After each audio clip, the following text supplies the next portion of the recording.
علامہ صاحب آپ سے میں یہ جاننا چاہتی ہوں کہ آج کل صبر اور جبر میں جو فرق ہے ہم ہیں اور یہ واضح ہونا بہت ضروری ہے. صبر اور قناعت کے حوالے سے بی بی فاطمہ الزہرا سلام اللہ علیہا کی زندگی کا واقعہ اگر آپ کوئی بیان کریں. سبحان اللہ.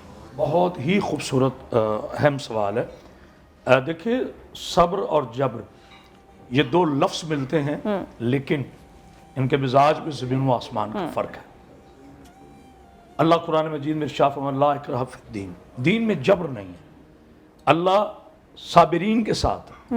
ان اللہ مع صابرین، اللہ جو ہے وہ صبر والوں کے ساتھ ہے. صبر کی جو اہمیت ہے وہ اور ہے، اور صبر سے بھی ایک زینہ اور افضل ہے، اسے شکر کہتے ہیں. مثال جناب ابراہیم علیہ السلام نے جب اپنے شہزادے جناب اسماعیل علیہ السلام کو اللہ کے راستے میں قربان کرنا چاہا تو انہوں نے کہا کہ بیٹا اگر میں آپ کو اللہ کی راہ میں قربان کروں تو کیسا پائیں گے؟ تو جناب اسماعیل نے فرمایا کہ بابا آپ مجھے صابرین میں سے پائیں گے، صابرین میں سے پائیں گے. اور جب کربلا میں یہی قربانی اپنا عروج اور اپنا دوام لیتی ہے تو وہاں پر شبیہ رسول حضور کی ہو بہو شبیہ تھے شہزادہ علی اکبر امام حسین علیہ السلام کے فرزند ارجمند. چونکہ یہ بھی سلسلہ جناب سیدہ کا ہے تو انہوں نے کہا کہ بیٹا اگر میں آپ کو اللہ کی راہ میں قربان کروں تو کیسا پاؤ گے؟ تو فرماتے ہیں بابا آپ مجھے شاکرین میں سے پائیں. صبر ایک مجبوری ہے. اس سے مراد میں انبیاء کی بات جناب اسماعیل کو نہیں لے رہا، جنرل بات کر رہا ہوں، اس معاشرے کی بات کر رہا ہوں. اگر میں کسی چیز پہ صبر کرتا ہوں تو میری مجبوری ہے، اور اگر میں اس پہ شکر کرتا ہوں تو یہ اللہ کے پاس پہنچنا. جناب سیدہ سلام اللہ علیہ اکثر بخاری صاحب بھی ماشاءاللہ اس پر تحقیق رکھتے ہیں. مجھے کسی دوست نے پوچھا تھا، انہوں نے کہا جی ایک طرف تو آپ کہتے ہیں کہ وہ جنت کی بالکا ہے.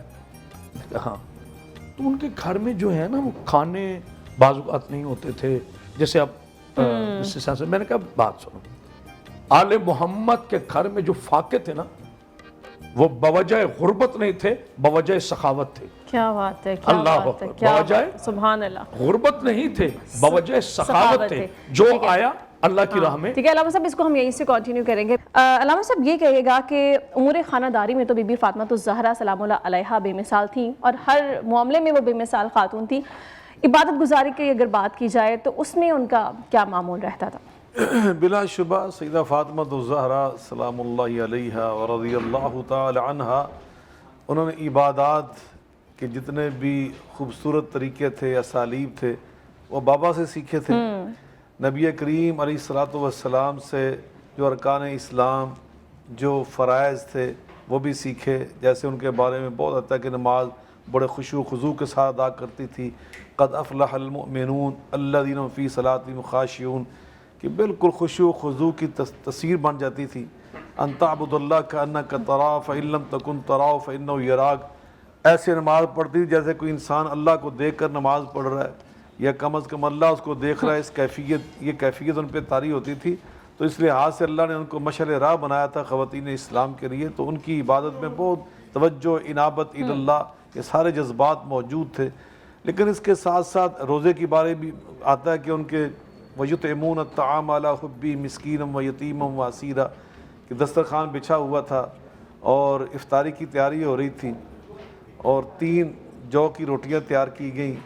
اور اتفاق ایسا ہوا کہ ابھی افطاری کا ٹائم بالکل جب قریب آیا تو کسی نے دروازے پہ دستک دی، پتہ چلا کوئی سائل ہے تو اٹھا کر ایک اس کو دے دیے وہ روٹی جو تھی جو کی، پھر دوسرا ہے اس کو دے دی، تیسرا اس کو دے دی. تو اللہ نے قرآن مجید فرقان حمید میں ان کی شان میں آیت مبارکہ نازل فرمائی کہ وَيُطْعِمُونَ الطَّعَامَ عَلَىٰ حُبِّهِ مِسْكِينًا وَيَتِيمًا وَأَسِيرًا إِنَّمَا نُطْعِمُكُمْ لِوَجْهِ اللَّهِ لَا نُرِيدُ مِنكُمْ جَزَاءً وَلَا شُكُورًا.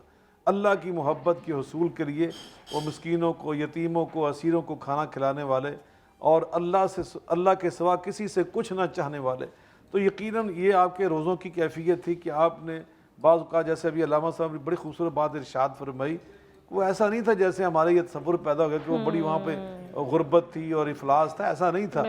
حضرت سیدنا علی المرضیٰ کی اپنی جو خاندانی سلسلے چلے آ رہے تھے وراثت کے اور جاگیروں کے، وہ الحمدللہ موجود تھے. خود نبی کریم علیہ الصلوۃ والسلام جس خاندان سے تعلق رکھتے تھے وہ دنیا کا سب سے میں سمجھتا بڑا سردار خاندان تھا، سرداروں کے گھرانے صاحب کا تعلق تھا، تو یہ ساری چیزیں وہ جو فقر تھا وہ اختیاری تھا، وہ سب کچھ اللہ کی راہ میں تقسیم کرنے والے لوگ تھے۔ تو یہاں تو تیسری بات یہ تھی کہ نبی کریم علیہ السلام کی بارگاہ میں ایک دفعہ حاضر ہوئی اور عرض کیا کہ یہاں غنیمت کے ڈھیر لگے ہوئے ہیں، خادموں کی لائنیں لگی ہیں، کنیزوں کی لائنیں لگی ہیں، تو یہ دیکھیے میں گھر میں خود چکی چلاتی ہوں، چکی چلا کر میرے ہاتھوں کی ہتھیلیوں میں گٹھے پڑ چکی ہیں، میٹھے پانی کا چشمہ بہت دور ہے، وہاں سے مشکیزہ بھر کے لاتی ہوں، میرے کندھے داغ ہو چکے ہیں، میں گھر میں صفائی کے لیے جھاڑو پھیرتی ہوں تو گرد و غبار سے میرے کپڑے اٹھ جاتے ہیں، ان کنیزوں میں سے مجھے بھی ایک کنیز عطا فرما دیں۔ تو آپ نے اپنی سیدہ فاطمہ بیٹی کو کیا تعلیم دی، وہ عمل کی اور نیکی کی تعلیم دی، فرمایا بیٹا یہ تو میں مدینے کے مسکینوں میں، یتیموں میں، بیواؤں میں تقسیم کروں گا، اور تیرے لیے میں اپنی بارگاہ سے یہ تحفہ دے رہا ہوں کہ جب تم تھک جایا کرو نا چکی چلا کر، پانی ڈھو کر اور اس طرح گھر میں جھاڑو پھیر کر، تو پھر جب شام کو لیٹو اپنے بستر پر تو 34 بار پڑھا کرو اللہ اکبر، 33 بار پڑھا کرو الحمدللہ، 33 بار پڑھا کرو سبحان اللہ، یہ خیر اللہ کی من الخادمین، قیامت کے دن تجھے پتہ چلے گا تیرے بابا نے تجھے کیا تحفہ دیا، تو آج تک وہ تحفہ دیکھیں ہر فرضی نماز کے بعد مسلمان پڑھ رہے ہیں۔ سیدہ فاطمہ کی یہ یادیں ہماری زندہ ہیں۔ اچھا علامہ صاحب آپ یہ کہیے گا کہ ان کی جو زندگی ہے اس سے بہت سارے سبق ہمیں سیکھنے کو ملتے ہیں، خواتین بالخصوص ان کی زندگی سے سیکھتے ہوئے کون سے اسباق مل سکتے ہیں انہیں؟ ماشاءاللہ ابھی ضیاءاللہ بخاری صاحب نے بڑے خوبصورت انداز سے بی بی معظمہ صدیقہ کائنات کے فضائل عبادت پڑھے۔ میں ایک بات عرض کرنا چاہتا ہوں، پہلے ایک بات سمجھنے کی ہمیں اہم ضرورت ہے۔ جناب مریم کو بھی اللہ نے اصطفیٰ کیا اپنے زمانے کی خواتین میں، جن کا پاکیزہ بیٹا کلمۃ اللہ کہلایا، روح اللہ کہلایا، ہمارے لاکھوں سلام ان کی عظمت۔ لیکن بی بی مریم بھی بطول ہے، جناب سیدہ بھی بطول ہے، تو فرق کیا ہے؟ یہ بھی ڈاکٹر صاحب ہیں، یہ بھی ڈاکٹر صاحب ہیں، یہ بھی میجر صاحب ہیں، یہ بھی، فرق کیا ہے؟ بہت بڑا فرق ہے۔ اختر چنیوٹی مرحوم نے بخاری صاحب ایک شعر کہا، انہوں نے کہا کہ مریم سے فاطمہ کا کیسا مقابلہ، مریم سے فاطمہ کا کیسا مقابلہ، مریم ہے عابدہ عبادت ہے فاطمہ۔ کیا بات ہے، اللہ اکبر، مریم ہے عابدہ عبادت ہے فاطمہ۔ جناب سیدہ کونین کی زندگی جو ہے، متعدد بار اللہ نے مومن مسلمان کو طہارت کا حکم دیا کہ پاک رہو، بلکہ جناب علیہ السلام کا ایک ارشاد ملتا ہے نہج البلاغہ میں کہ جو باوضو لوگ رہتے ہیں اور اسی حالت میں اگر اس کی موت ہوگی تو اللہ اسے شہداء سے اٹھائے گا، اتنی زیادہ اہمیت ہے باوضو رہنے کی۔ جناب سیدہ کونین رسول اللہ صلی اللہ علیہ وآلہ وسلم کی پاکیزہ بیٹی،